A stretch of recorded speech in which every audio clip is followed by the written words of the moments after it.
হেই, hello everyone. তো চলো আজ তোমাদের সাথে শেয়ার করি একটা রেসিপি যেটা খুব কমন বাট ভীষণ ইমোশনস আমার জড়িয়ে আছে। তো চলো, রেসিপিটা খুব কমন একটা রেসিপি, আর কিছুই না। আমি রেসিপিটা করব আর তোমাদের সাথে অনেক অনেক অনেক গল্পও করব। তো চলো রেসিপিটা শেয়ার করা যাক। সর্ষের তেল,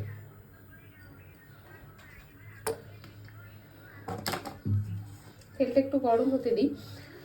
আর আজকে না আমি বানাবো ভাত ভাজা। এবার বলি কেন তোমাদেরকে বললাম, ভীষণ ইমোশনস জড়িয়ে আছে আমার এটার সাথে। আমি অনেক ছোট থেকে বাড়ির বাইরে, জানো তো।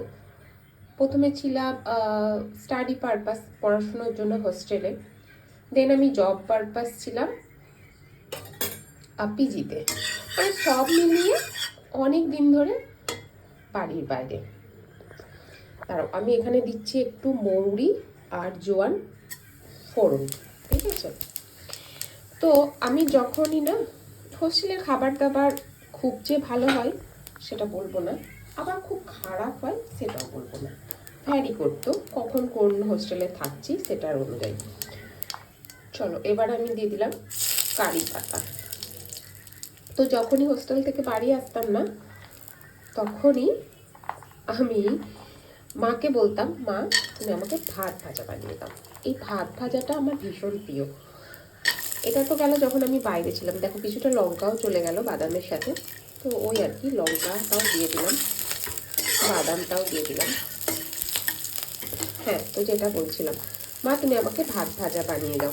এই যে দেখো এবার পেঁয়াজ দিচ্ছি। তো এই ভাত ভাজাটা বেসিক্যালি শীতকালেই ভালো লাগে, বিভিন্ন রকম সবজি থাকে।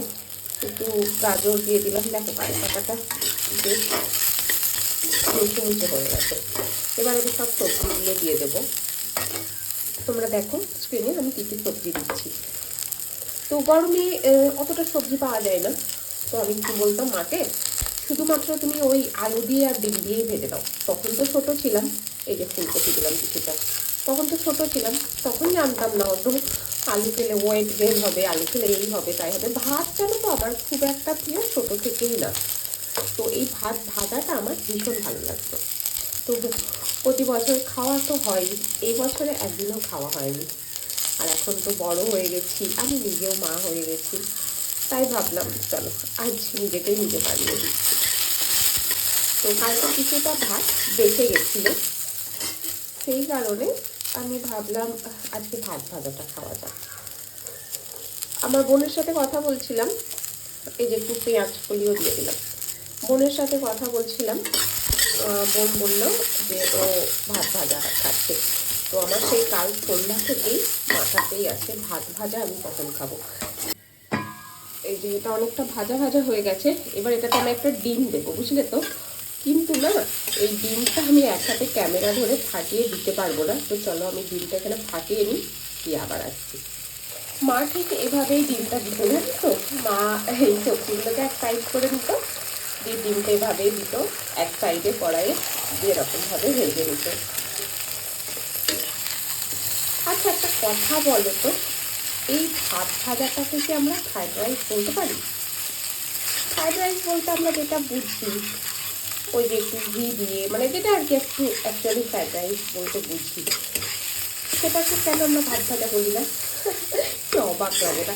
কিছু কিছু ইংরাজি ওয়ার্ডের মিনিংগুলো ভীষণ অবাক কর। আবার কিছু কিছু বাংলা ইংরাজিটা ভীষণ শুনতে অবাক। আবার কিছু কিছু ইংরাজি আছে যেগুলো বাংলা মানেই জানা নেই। তো যাই হোক, এদিকে তোমাদের সাথে গল্প করতে করতে পুরো আমার সবজিটা ভাজা হয়ে গেছে। এইটুকুটা ভাত আছে, চলো এবারে ভাতটা দিয়ে দিই এর সাথে। আমরা এগুলো করে থাকি ঠিকই, বাট মায়ের হাতে টেস্টটা একটু আলাদাই হয়। চলো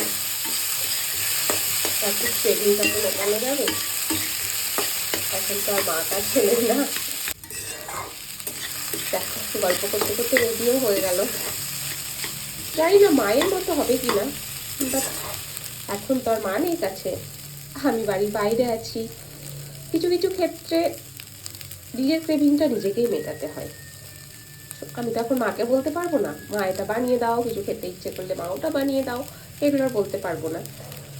তো নিজে নিজে মেটানোই বেটার। আর জানো তো সবচেয়ে বড় কথা কি, নিজেকে ভালোবাসাটা সবচেয়ে আগে। কারণ তুমি যদি ভালো নিজেকে না রাখতে পারো, ভালো নিজেকে যদি না বাঁচো, তাহলে নিজে যত্ন করতে পারবে না। নিজেকে যদি ভালো না রাখো, মানে যত্ন না করো, তাহলে তুমি তাদেরকে কিভাবে যত্ন করবে যারা তোমার উপর ডিপেন্ডেন্ট। তো সবার ফার্স্টে নিজেকে ভালোবাসাটা সবচেয়ে আগে দরকার। এই দেখো পুরো রেডি হয়ে গেছে শুকনো মরিচটা, কি সুন্দর লাগছে না? চলো এটাকে এবার সার্ভ করে নিই। চলো এটা আমি সার্ভ করে নিচ্ছি। চলো এবার আমি এটা খাই।